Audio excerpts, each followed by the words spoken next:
Dabar kviečiu Lietuvos Respublikos garbės generalinės konsulė, ponia Ingrida Bublienė, su jos sveikinimą.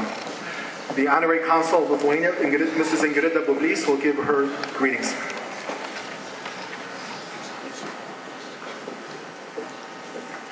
Gerbiamas klebonė, Councilman Michael Palansik, honored guests, sesės ir broliai lietuviai. Susirinkom švęsti mūsų tautos šventę, vasario 16-ąją. Tai mūsų tautos džiaugsmo šventė. Ir koks šiandien džiaugsmas matyti mūsų kolonijos tokią gražią lietuvišką šeimą. Aš siūlau paploti.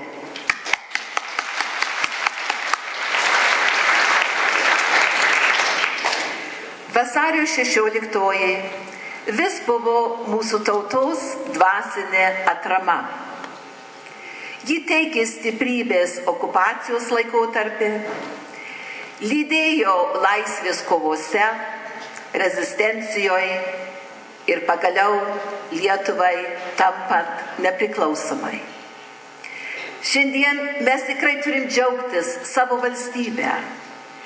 Jinai yra tvirta ir garbinga tarptautiniai bendruomeniai.